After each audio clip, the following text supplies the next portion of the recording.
Exercice 16 qu'on va corriger aborde un sujet qui est difficile, je trouve, pour les étudiants, c'est l'imajoration d'intégrales et le timing qu'il faut pour pouvoir majorer de telles intégrales, hein.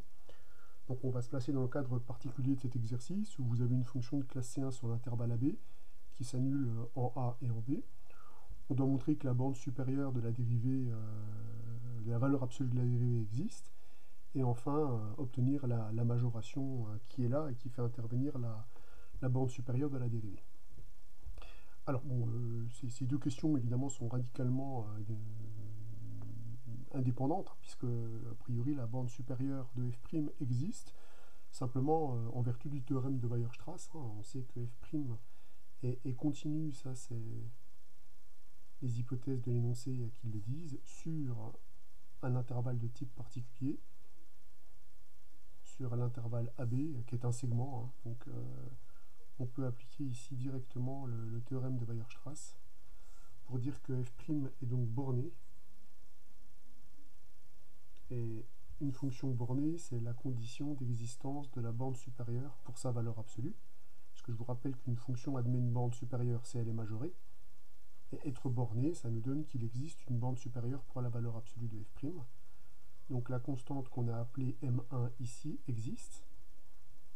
On peut même mettre en bonus que cette bande supérieure, d'après Weierstrass, est un maximum. Et on sait que quand le maximum existe, il est égal à la bande supérieure. Donc là, on a une application directe du théorème de Weierstrass. Mais rappelez-vous cette petite musique, hein, une fonction admet une bande supérieure si et seulement si elle est majorée. Donc ici, comme on veut la bande supérieure de la valeur absolue, il faut que la fonction soit bornée, ce qui est le cas par Weierstrass. Bon, maintenant on va s'occuper de la majoration, de l'intégrale. Et là c'est un petit peu plus difficile. Donc je vais déjà m'occuper de l'intégrale entre a et b de f de t dt. C'est cette intégrale-là qu'on doit majorer en valeur absolue. Alors avant de travailler avec les valeurs absolues, je vais déjà regarder le type de majoration que je veux. Cette majoration, elle fait intervenir les deux éléments sur lesquels on peut jouer pour réduire une intégrale, pour majorer une intégrale, en tout cas pour l'estimer. Il y a la longueur de l'intervalle d'intégration. Vous voyez, là vous voyez apparaître le b-a très clairement, hein, une intégrale. Pour l'estimer, l'estimation fait évidemment intervenir la longueur de l'intervalle d'intégration. Si vous intégrez sur un intervalle qui est plus ou moins grand, bah, ça va entrer le compte dans la majoration. Et la taille de f, évidemment. Alors la taille de f, elle peut se mesurer justement différemment. Et ici, la taille de f, on vous demande de la mesurer avec, la taille de la fonction est mesurée avec la dérivée, puisque ici, le m1, ça n'est pas la bande supérieure de f, comme on pourrait s'y attendre, vu qu'elle intervient ici dans l'expression, dans l'intégrande, mais on veut la bande supérieure de la dérivée de f. Donc là, a priori, ce qu'il va falloir faire, c'est qu'il va falloir préparer cette intégrale pour faire apparaître la dérivée f', et ça, c'est probablement par le biais d'une intégration par partie qu'on va réaliser ça. Donc on va faire notre intégration par partie, où la fonction qu'on va dériver, ça vous vous en doutez bien, c'est la fonction f, qui est de classe C1, donc il y a pile les hypothèses qu'il faut pour pouvoir la dériver. Et la fonction qu'on va intégrer, c'est la fonction constante égale à 1. Donc là, encore une fois, comme c'est une fonction continue, je vais intégrer une fonction et récupérer une fonction de classe C1. Quand j'intègre une fonction continue, j'obtiens une fonction C1. Là encore, si on n'y réfléchit pas, on va installer t immédiatement. Mais ce t que vous installez ici ne prend pas en compte deux éléments importants, le fait que la fonction s'annule en A et le fait que la fonction s'annule en B. Ça veut dire que vous perdez une information sur le crochet, vous perdez quelque part le fait que le crochet il peut s'annuler sur certaines valeurs. Donc là, ce que je vais préférer faire, c'est ajuster une constante de manière à ce que le crochet s'annule au moins en un point. Du coup, quand je forme cette intégration par partie, on va récupérer ici donc, le crochet de u de t, v de t, donc t-a, f de t pris entre a et b, d'une part, moins la nouvelle intégrale, l'intégrale entre a et b de t-a fois f' de t dt. Alors, mission semi-accomplie, puisque là on a réussi à faire apparaître la dérivée sous l'intégrale, avec un facteur t-a qui, de toute façon, quand on va intégrer ce terme-là, on sait qu'on va faire intervenir b-a au carré. Donc ça paraît plutôt pas mal parti. Bon, on va calculer maintenant le crochet. Alors le crochet, est nul, puisque la fonction f s'annule en b et ce terme-là s'annule en a. Remarquez, vous allez me dire, la fonction s'annule en a, donc votre petite astuce de t-a ici sert à rien. Je le concède. Mais elle va m'aider dans l'intégrale qui est ici, donc je le concède qu'à moitié.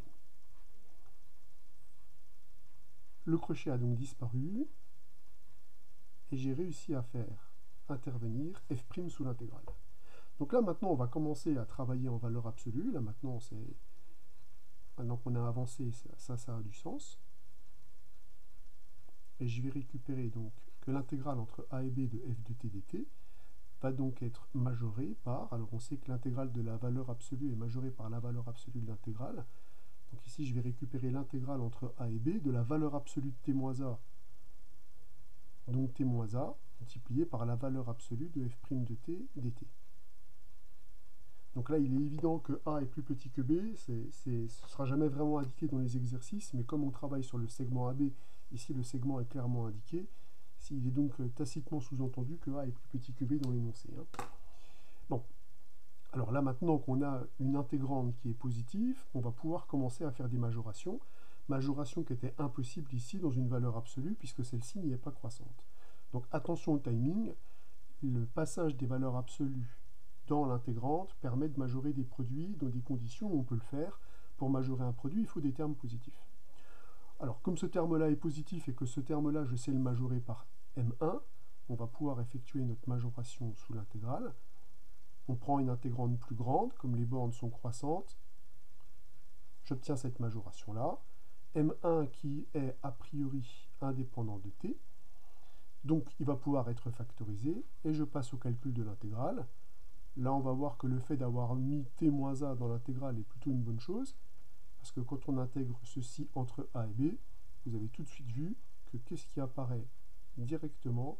Notre b-a au carré sur 2. Alors, vous allez dire que c'est quand même une petite déception, parce qu'on n'obtient pas le résultat. Effectivement, là, il y a la présence d'un dénominateur qui est de l'ordre de 4, alors que moi, j'ai un dénominateur 2. Bon, alors on pourrait dire que c'est déjà pas si mal, hein, pour essayer d'être positif, mais c'est quand même pas le résultat.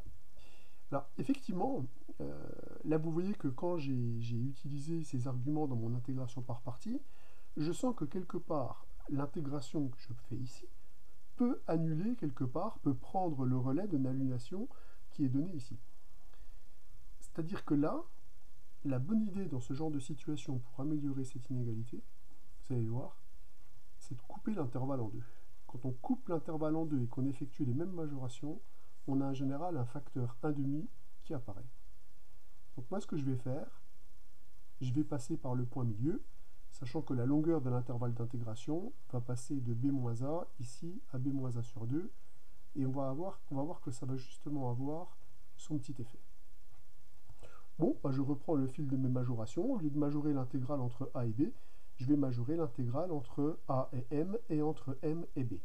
Mais là, vous allez voir que la remarque que je fais sur l'intégration par partie, elle va prendre tout son sens. Donc, je reprends mon petit travail. Je vais intégrer entre a et m f de t dt. Je fais mon intégration par partie. Donc là, je vais dériver la fonction f. Là encore, on n'a pas le choix. Ce qui est bien possible puisque la fonction f, vous l'avez vu, est de classe C1.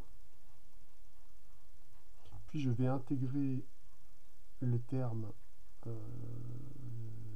1 qui va s'intégrer en t. Alors, ça va être probablement t moins quelque chose, mais je ne sais pas encore quoi. Alors, comme je ne sais pas encore quoi, je vais écrire, et je vais regarder ce que j'aimerais. Donc là, je vais déjà installer mon t moins quelque chose, parce qu'effectivement, il va me manquer un petit chouïa.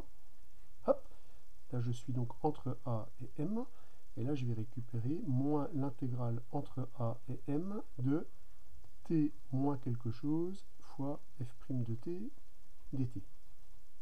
Moi, ce que j'aimerais pour pouvoir utiliser ce qu'il y a de bien dans les majorations qui sont là, j'aimerais que le crochet soit nul. Étant donné qu'en A, la fonction s'annule, je n'ai plus qu'un problème en M. Pour régler le problème en M, qu'est-ce que je vais faire? Ben, je vais obliger cette fonction à s'annuler en M. Donc là, le terme que je vais retirer, c'est M. Et le fait de placer ce moins M ici vous permet d'avoir un crochet qui est nul. Chouette, non? Parce que du coup, la majoration que vous allez pouvoir faire, la majoration de l'intégrale entre a et m de f de t dt, en utilisant le même chemin, va me dire que ceci est inférieur ou égal à la valeur absolue de l'intégrale.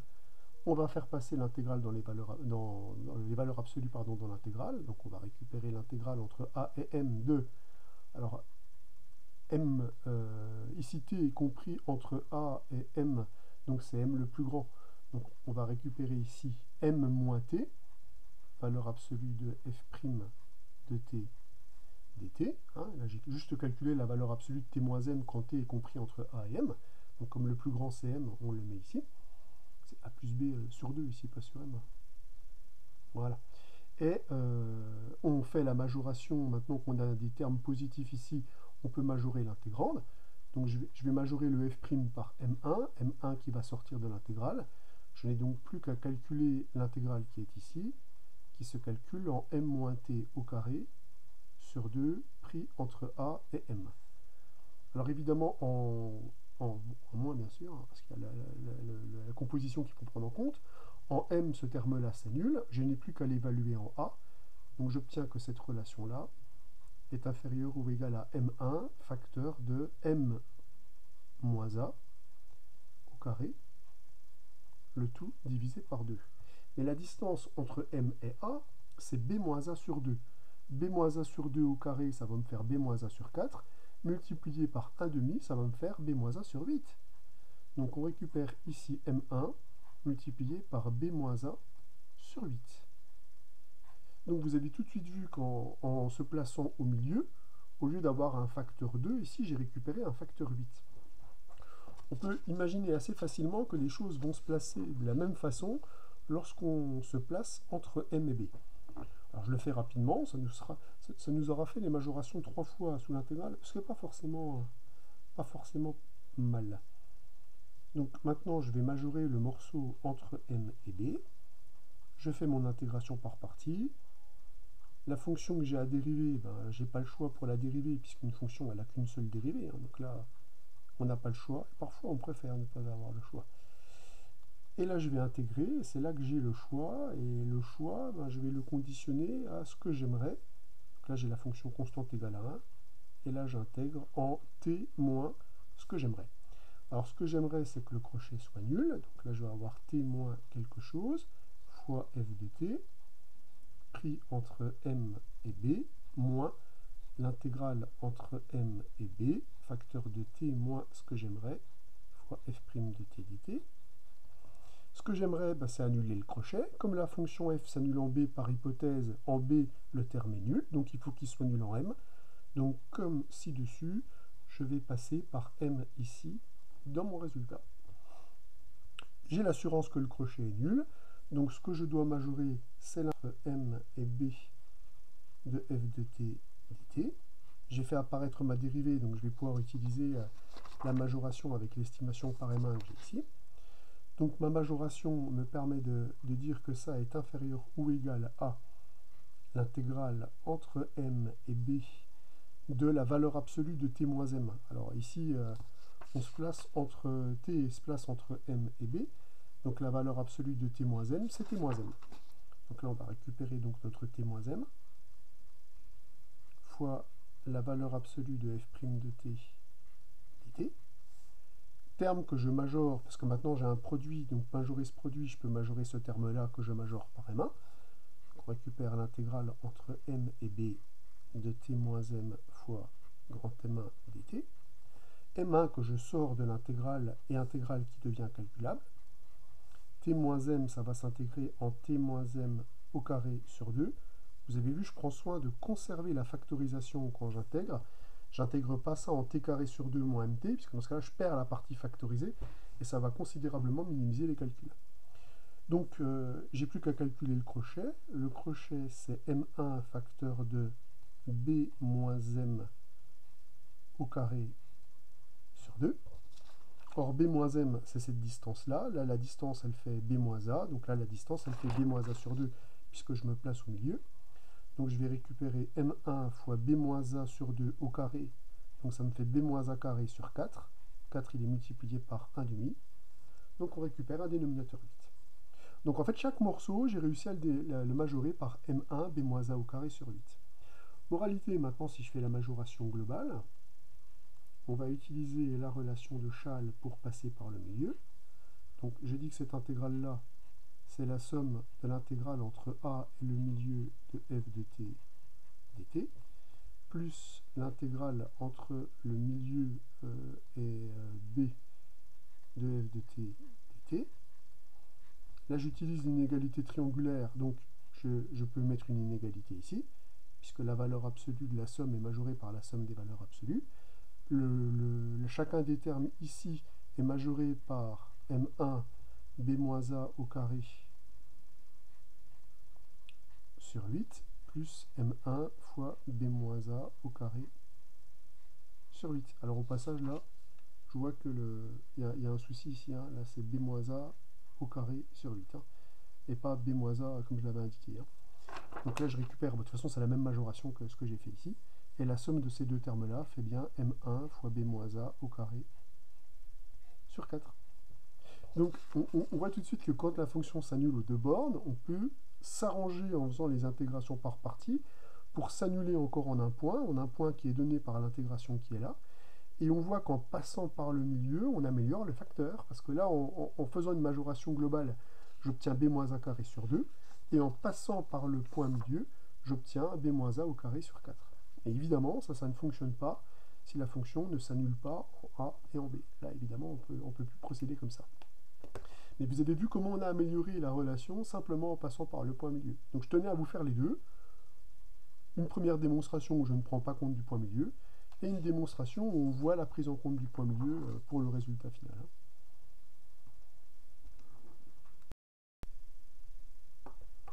Exercice numéro 22, ou un exercice qui est, bon, j'ai marqué X2008, mais il est réapparu dans plein d'autres concours, y compris d'ailleurs dans des concours qui sont sur la banque CCP, à Oumine, un petit peu partout. C'est un bel exercice, vous allez comprendre pourquoi il réapparaît assez souvent, parce qu'il met en jeu pas mal d'analyses. Alors cet exercice, il est de toute façon toujours découpé en plusieurs questions. On vous définit une fonction phi. Alors attention, phi est défini sur un ensemble de fonctions, c'est-à-dire qu'à une fonction continue sur le segment 0,1 et un valeur dans R plus étoile, on associe la valeur du produit de ces intégrales. Donc à f, on associe le produit de l'intégrale de f avec l'intégrale de 1 sur f. Et on étudie donc cette fonction. Alors déjà, j'atteste que cette fonction est bien définie, hein, puisque je vous rappelle que f est une fonction continue sur un segment, donc l'intégrale existe. 1 sur f est également continu, c'est l'inverse d'une fonction continue dont le dénominateur ne s'annule pas, donc cette intégrale est également bien définie. Donc je peux bien dire que la fonction phi est bien définie. Ça c'est quand même quelque chose qu'il faut annoncer d'emblée. La fonction phi est définie. De plus, comme on sait que les bornes sont dans le sens croissant et que les intégrandes sont positives, puisque la fonction f est à valeur positive, strictement, on peut dire qu'a priori, votre fonction phi ici est à valeur dans R+. Voilà, donc on peut déjà dire tout ça. Alors, on vous demande dans une première question de démontrer que l'ensemble des images de phi, c'est-à-dire l'ensemble des valeurs qui sont prises par la fonction phi, possède un minimum. Donc on veut déterminer le minimum de phi. Il faut juste faire attention à un truc, là c'est que votre fonction elle n'est pas définie sur un intervalle, hein. Elle est définie sur un ensemble de fonctions, mais déterminer le minimum de phi, c'est voir si phi admet des valeurs minimales. Donc l'objectif,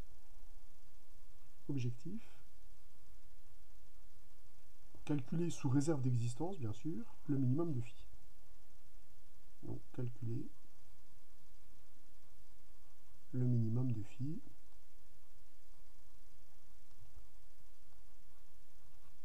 Évidemment, encore une fois, hein, sous réserve d'existence, on ne sait pas du tout si ce minimum il existe.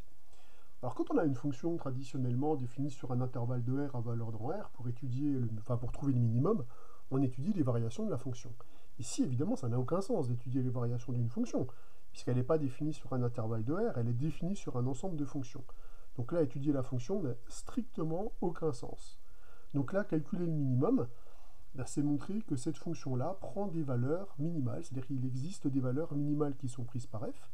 Donc ça veut dire que phi va être plus grande qu'un certain nombre, pour n'importe quelle fonction, et que le nombre le plus petit possible existe, ça veut dire qu'il est atteint par une fonction. Bon, alors ça paraît pas aisé, hein, puisque l'objectif va être de minorer l'intégrale entre 0 et 1 de f de t dt fois l'intégrale entre 0 et 1 de dt sur f de t. Il faut que je parvienne à minorer cette expression-là, déjà dans un premier temps.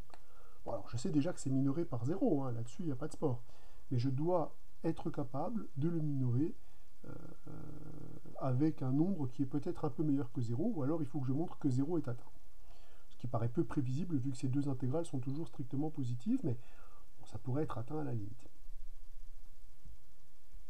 Moi, quand je vois ça, je me dis c'est un produit d'intégrale. Dans notre cours, des résultats qui font référence à des produits d'intégrale, il n'y en a pas 10. Il n'y en a qu'un. Et c'est l'inégalité de Cauchy-Schwarz. Donc je me dis, tiens, ça pourrait être lié à l'inégalité de Cauchy-Schwarz. Alors je vais quand même me l'écrire dans un coin. L'inégalité de Cauchy-Schwarz, elle dit que l'intégrale de u de t fois v de t dt au carré, vous voyez, j'ai pris des fonctions qui n'ont rien à voir avec les fonctions qui sont ici, pour probablement pas me laisser influencer. Donc l'inégalité de Cauchy-Schwarz, elle raconte qu'on a ça.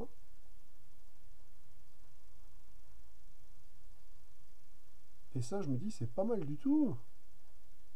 C'est pas mal du tout, parce que là, on a bien un produit d'intégrale, et l'inégalité, elle va bien dans le sens de la minoration qui m'intéresse, puisque moi, le but, c'est de minorer un produit d'intégrale.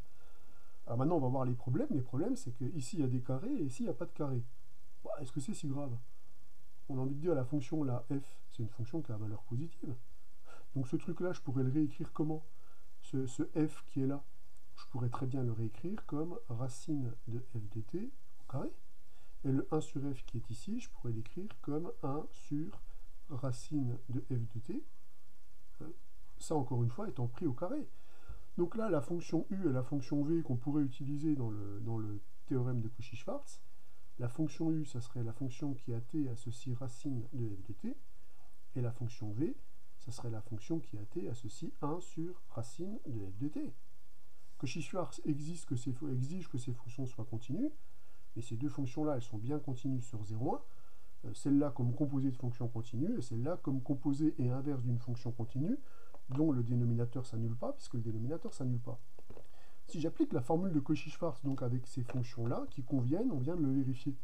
On va récupérer que ce produit d'intégrale est donc plus petit ou égal à l'intégrale entre 0 et 1 du produit de ces deux fonctions-là, u de t fois v de t dt, tout ça étant pris au carré. Mais u de t fois v de t, ici, ça fait quoi? Quand je multiplie ces deux fonctions, j'obtiens 1, donc 1 dt. Donc j'obtiens en fait que ce truc-là est toujours majoré par le carré de cette intégrale.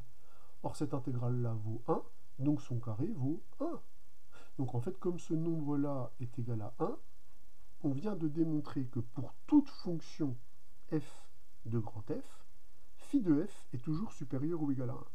Donc en fait, on vient d'améliorer l'ensemble d'arrivées ici.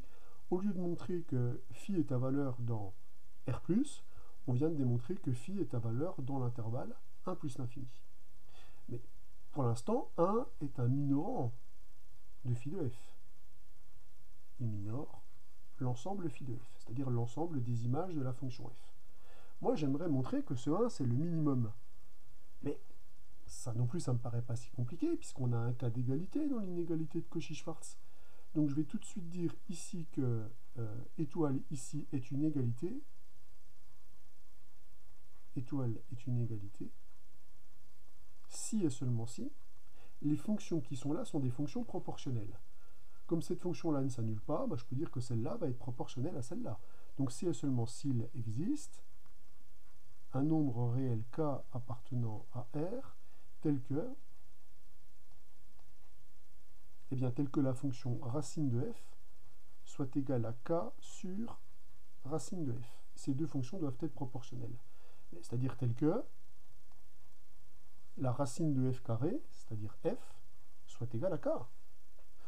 C'est-à-dire que les fonctions pour lesquelles j'ai ces égalités sont nécessairement constantes.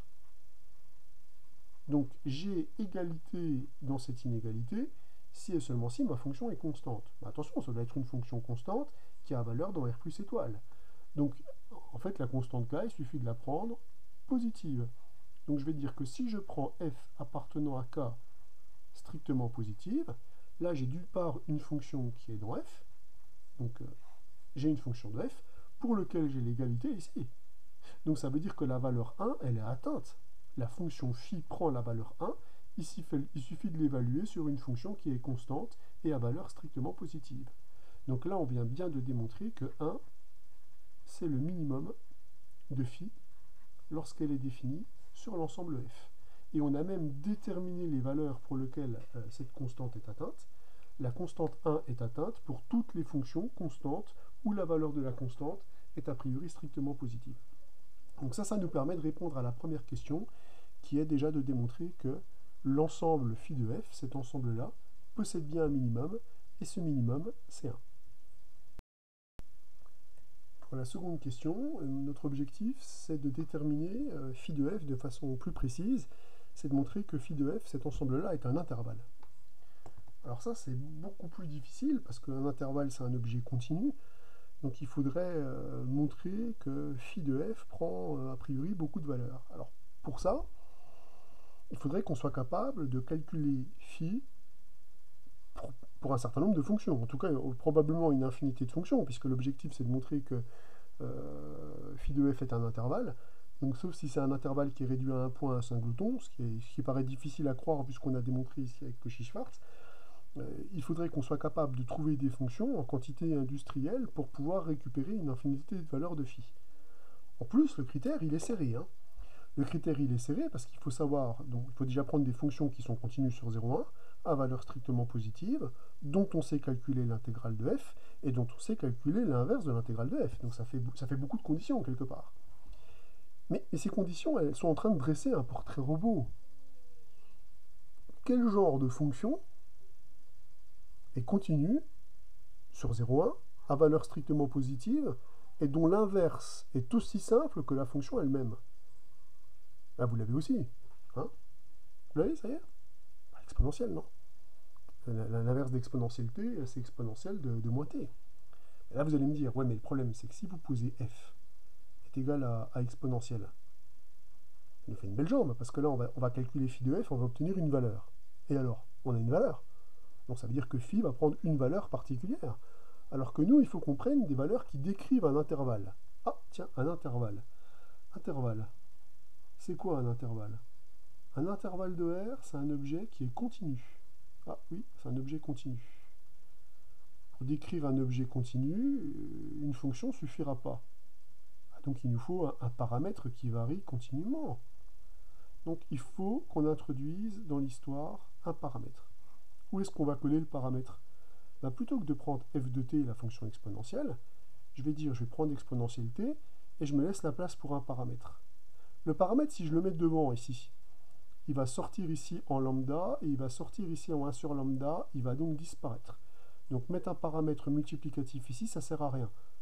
Le paramètre, je vais le mettre sur t, et je vais considérer les fonctions f lambda, qui à t a ceci, exponentielle de lambda t. Et là, j'ai des fonctions qui sont continues, sur le segment 0,1, à valeur strictement positive, dont l'inverse est très facile à calculer, puisque l'inverse de exponentielle de lambda t, c'est exponentielle de moins lambda t. Donc là, ce que je me propose de faire maintenant, ça va être de calculer phi sur f lambda. Donc on se lance, on va calculer phi sur f lambda. Donc phi de f lambda, où lambda est un nombre en réel a priori quelconque. On verra s'il y a des restrictions dans le courant des calculs. Donc je vais récupérer l'intégrale entre 0 et 1 de exponentielle de lambda t dt, multiplié par l'intégrale entre 0 et 1 de 1 sur exponentielle lambda t, donc exponentielle de moins lambda t dt. On va calculer ces intégrales. Donc il va falloir déjà supposer que lambda est différent de 0, puisque quand je vais calculer la primitive, je vais être obligé de diviser par lambda. Ce qui n'est pas un problème, parce que quand lambda est égal à 0, vous avez noté que la fonction est constante, et le cas des fonctions constantes, il a déjà été réglé. Donc finalement, on se dit, bon, c'est pas un problème d'avoir ça. Donc là, on calcule quand même nos intégrales. C'est pas le tout, il faut calculer. Donc là, attention, il y a une composée avec une fonction affine qui exige une division par lambda, raison pour laquelle on a justement traité ce cas à part. Donc là, il faut diviser par moins lambda, le moins, je vais le mettre en facteur ici. Donc maintenant, on n'a plus qu'un bête calcul à faire.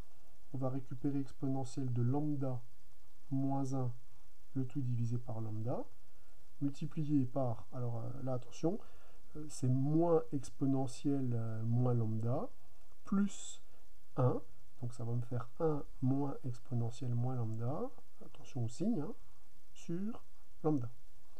Donc on va récupérer un facteur 1 sur lambda carré, facteur de exponentielle de lambda, moins 1, multiplié par 1 moins exponentielle de moins lambda. Je vais développer l'expression pour voir où ça me mène. Donc là, on va récupérer exponentielle lambda. Là, je vais récupérer moins 1, plus exponentielle de moins lambda. Tiens, avec ça, je vais récupérer moins 2 ici, et là, j'ai exponentielle lambda plus exponentielle de moins lambda. Tiens, ça correspond à 2 fois cosinus hyperbolique de lambda. Donc moins 2, c'est-à-dire si je factorise, 2 sur lambda carré multiplié par cosinus hyperbolique de lambda moins 1. Là, vous voyez tout de suite l'effet paramètre. Hein. Le fait de ne pas mettre de paramètre, ça me donnait juste un nombre. Là, ça me donne un nombre qui dépend de lambda. Et lambda, je vais pouvoir le faire varier. Alors, le faire varier dans quoi? Pour obtenir un objet continu, il faut que je le fasse varier dans un intervalle. Or, malheureusement, cette expression, elle est valable que quand lambda est différent de 0. Donc, lambda, je vais le faire varier dans R plus étoile. Vous allez me dire, pourquoi pas R moins étoile? Bah, la fonction est paire. Donc, de toute façon, elle décrira les mêmes valeurs sur R moins étoile. Là, l'avantage de R plus étoile, vous vous rappelez, c'est que c'est un intervalle.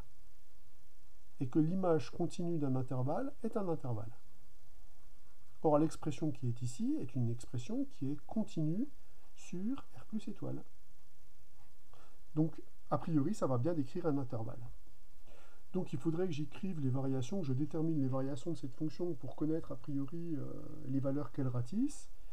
Là, je ne vais pas faire ça. Je vais déjà regarder ce qui se passe aux extrémités, parce que comme la fonction est continue, si ça se passe bien aux extrémités, on a gagné. Donc là, ce que je vais faire, c'est que je vais déjà calculer la limite lorsque x tend vers 0, ici, de l'expression. Alors, pas de chance, c'est une forme à déterminer, puisque ça tend vers 0 et ça tend vers 0. Vous vous rappelez, hein, pour lever une forme à déterminer, il faut développer le terme qui est là à la précision d'un terme qui est négligeable devant lambda carré, puisque moi ce que je veux, c'est développer ce terme-là au moins à la précision du terme qui est en dessous, puisque le terme qui est en dessous, il est bien sympathique. Ça, c'est un travail pour des développements limités, c'est un outil local, hein, on est en 0, donc on va utiliser le développement limité de cosinus hyperbolique. On sait qu'on va l'utiliser à l'ordre 2, hein, pour des raisons que j'ai invoquées. Hein. Comme le dénominateur ici est équivalent à lambda carré, il faut que j'aille au moins à la précision d'un petit taux de lambda carré. Donc j'écris mon développement limité. Je récupère ici cosinus hyperbolique de lambda moins 1 est égal à lambda carré sur 2 plus un petit taux de lambda carré. Ce qui veut donc dire que ce terme-là est équivalent à lambda carré sur 2.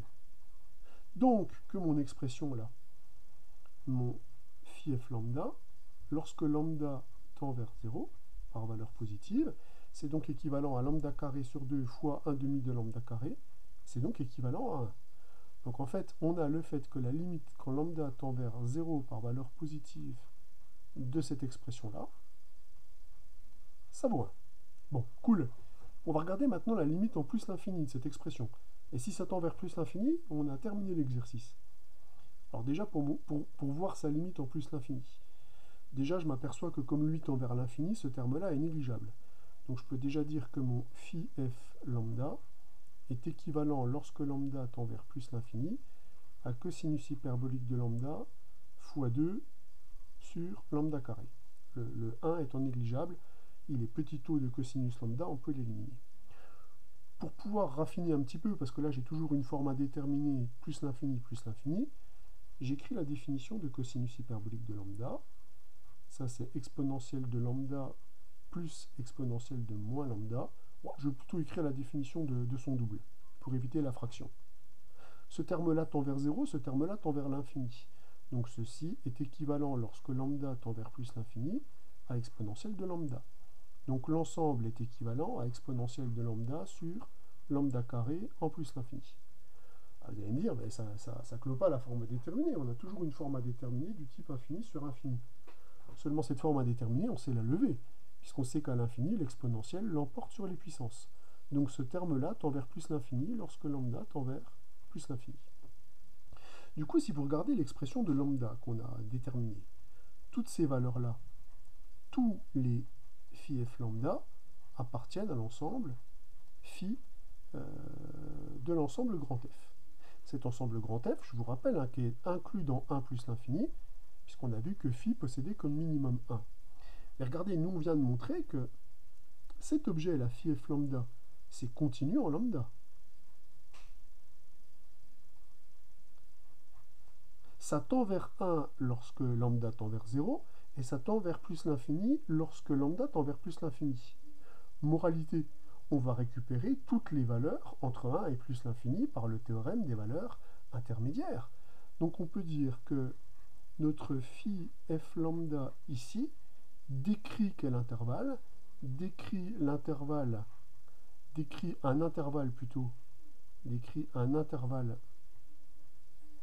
contenant, ce qui pourrait contenir des valeurs plus petites que 1.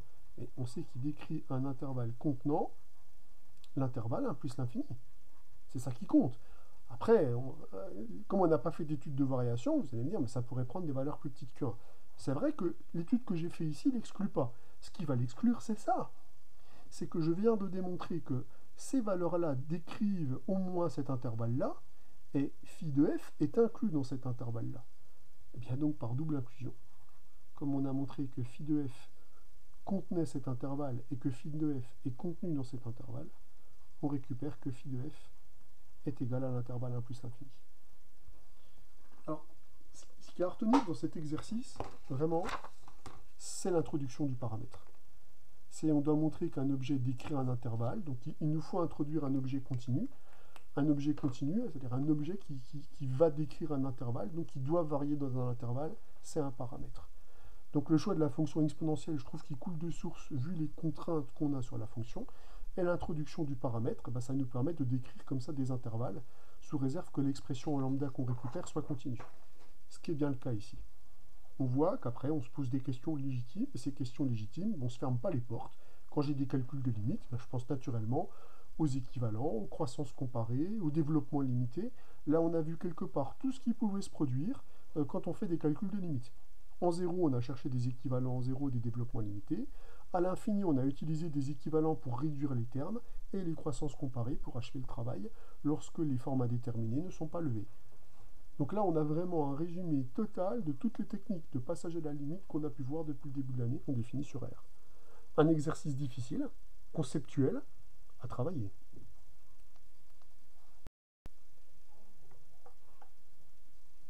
Continuons notre petite promenade sur les exercices, pas forcément très faciles de notre séance de TD. C'est vrai que ce ne sera pas la séance de TD la plus facile de l'année. Ici, la question, c'est d'étudier une suite qui est définie comme ça, donc par un produit. Vous avez vu déjà, on nomme les choses finalement quand on essaye de décrire l'exercice. Cet exercice est défini par un produit. Déjà, quand on parle produit, il y a déjà 3 élèves qui ont le doigt levé. Vous voyez, si je ferme les yeux et que je suis en classe, je vois déjà Thomas qui lève le doigt en disant on va passer à l'exponentielle. Pas vrai, Thomas? Je suis sûr que vous auriez dit ça. Et moi, je vous aurais dit, attention, le passage à l'exponentielle réclame quand même que les termes du produit soient positifs, sinon ça ne fonctionne pas.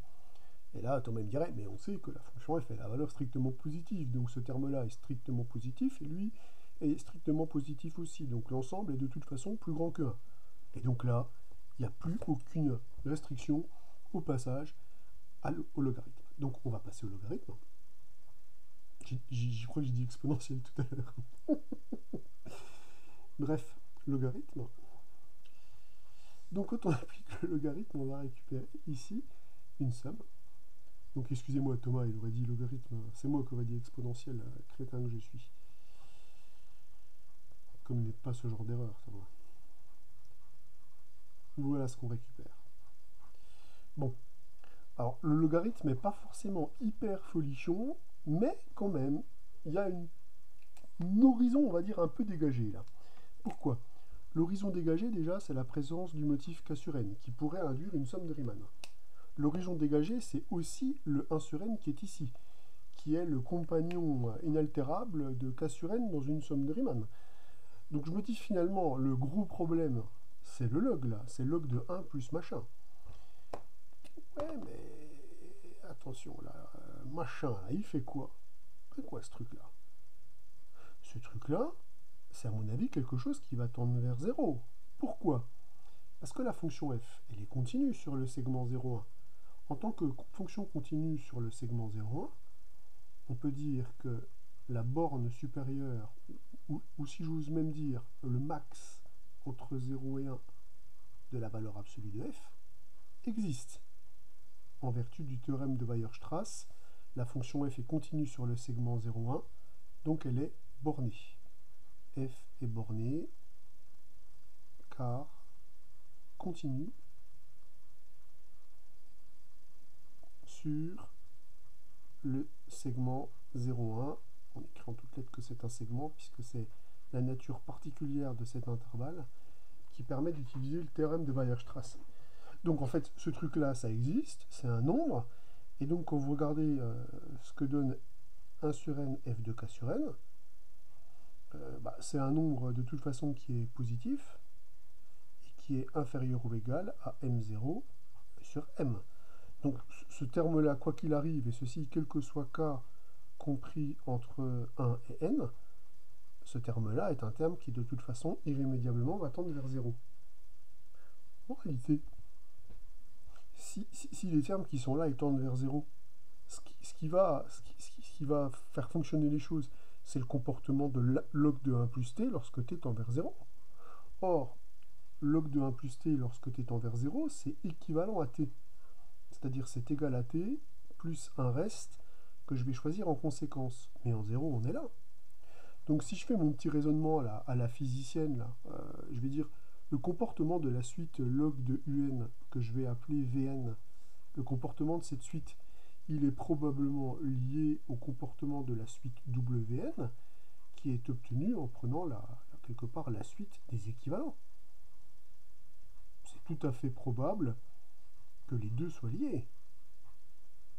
Et si les deux sont liés, cette suite-là, c'est une somme de Riemann.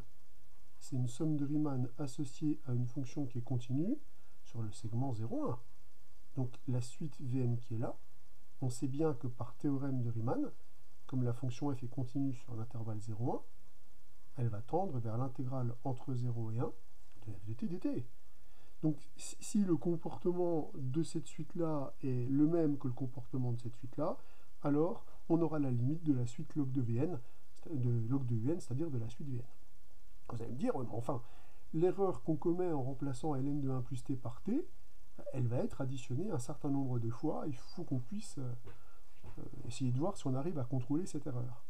Qui dit contrôle de l'erreur, avec une somme qui augmente, enfin, dont le nombre de termes augmente lorsque n tend vers l'infini, exclut une relation locale et plaide en faveur de la formule de Taylor avec reste intégral. Donc là, je vais privilégier mon reste intégral, ce que j'ai appelé R1 de t, R1 de t étant l'intégrale entre, alors, on va dire 0 et...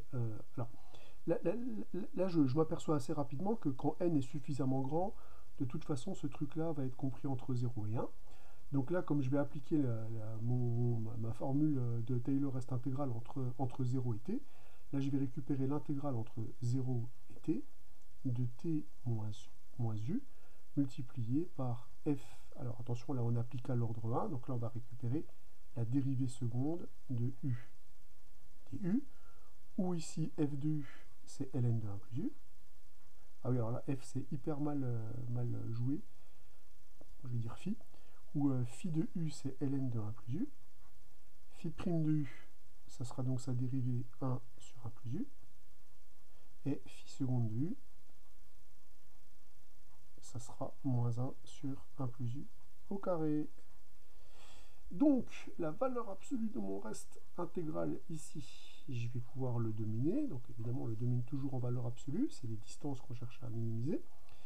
Donc, ça va être égal à la valeur absolue de l'intégrale entre 0 et t de... Alors, t moins u ici est positif puisque u est compris entre 0 et t. Donc, de t moins u. Et cette intégrale-là, je vais tuer le signe parce que le signe il va sortir de l'intégrale et il est négocié par la valeur absolue. Donc ceci est divisé par 1 plus u, le tout au carré du. Alors cette borne supérieure, je peux me contenter de la prendre sur 0,1, puisque je sais que pour n suffisamment grand, tous les nombres qui sont ici vont être compris entre 0 et 1. Donc ça va être majoré par, eh bien, l'intégrale entre 0 et t de t moins u dt. Donc on fait rentrer les valeurs absolues à l'intérieur. Bon, ici le terme est positif, donc ça n'a plus trop d'intérêt. Et on majore le 1 sur 1 plus u lorsque u est compris entre 0 et t, où t est de toute façon plus petit que 1, puisque je dis que j'utilise ma formule de Taylor reste intégrale entre 0 et 1. Ce qui va donc nous donner une majoration par le calcul de cette intégrale par t carré sur 2. On retrouve la majoration de Lagrange qu'on a écrit dans le cours. Moralité, l'erreur que je commets en remplaçant ln de 1 plus t par t, cette erreur, elle est majorée par t carré sur 2. Bon, alors il ne me reste plus qu'à voir comment les erreurs s'additionnent. Donc je vais calculer l'erreur que je commets en remplaçant Vn par Wn. Je regroupe déjà les sommes, qui va me permettre de comparer le terme qui est là et au terme qui est là. Donc ça va me donner, une fois que j'ai regroupé les sommes, la somme pour k variant entre 1 et n de, les valeurs absolues sont à l'extérieur, hein, ln de 1 plus 1 sur n fois f de k sur n, moins 1 sur n fois f de k sur n. Là, j'utilise la majoration que j'ai démontrée. J'ai démontré que quel que soit t appartenant à l'intervalle 0,1, on avait ln de 1 plus t moins t qui était majoré par t carré sur 2. Et par conséquent, ça va me permettre, après application de l'inégalité triangulaire, de mettre les valeurs absolues à l'intérieur.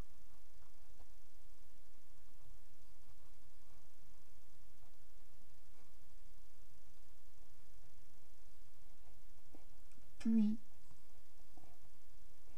d'utiliser la majoration qui est donnée par la formule de Taylor avec reste intégrale, la formule qui est ici. Donc il faut que je remplace simplement le t qui est là par 1 sur n f de k sur n.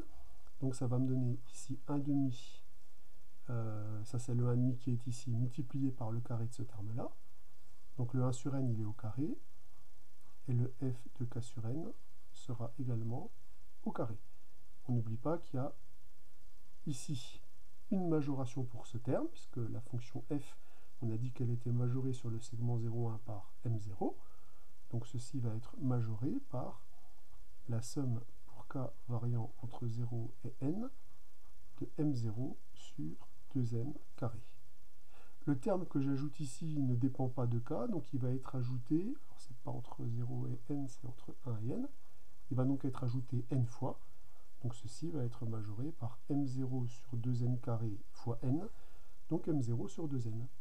On vient donc de démontrer que la distance entre Vn et Wn est majorée par ce terme-là. J'insiste encore sur la présence des valeurs absolues qui me permettent de bien contrôler les termes. Sans les valeurs absolues, je ne peux pas contrôler les termes, hein, je n'ai pas de terme positif. La conclusion va de soi maintenant. On vient de démontrer que Vn moins Wn est un grand taux de 1 sur n. Donc on vient de démontrer que par encadrement, Vn moins Wn est une suite qui converge vers 0. Je vais écrire ça avec une égalité, c'est un petit taux de 1, une suite qui tend vers 0. Donc Vn, comme elle est égale à Wn plus une suite qui tend vers 0, comme on a démontré que Wn convergeait vers cette intégrale, eh bien Vn est égal à une suite qui converge vers cette intégrale plus une suite qui converge vers 0. Donc on obtient par opération sur les suites convergentes que Vn tend vers cette intégrale. Moralité, comme la suite Vn tend vers cette intégrale, la suite Vn c'est la suite log de Un, donc on obtient que log de Un tend vers cette intégrale. Comme on sait que l'exponentielle est continue, Un va tendre vers l'exponentielle de cette intégrale. Là j'utilise la continuité de l'exponentielle pour pouvoir passer à la limite dans l'exponentielle. Donc là on a bien achevé l'exercice, on a bien réussi à calculer la limite de la suite Un. Donc là, encore une fois, c'est un exercice où on voit qu'il y a une somme de Riemann qui est cachée derrière, que cette somme de Riemann, on ne peut pas l'atteindre directement. Donc le protocole, c'est d'essayer de voir comment se comporte ça en première approximation, pour dire, tiens, ça a l'air lié au comportement de cette suite. On regarde concernée, et si elle est convergente, alors là, on rentre dans les estimations des erreurs beaucoup plus finement, en utilisant la plupart du temps une formule de Taylor. Là, on aura de toute façon forcément une préférence pour la formule de Taylor avec reste intégrale, puisqu'on sait bien que les petits taux, on ne peut pas les additionner en nombre quelconque.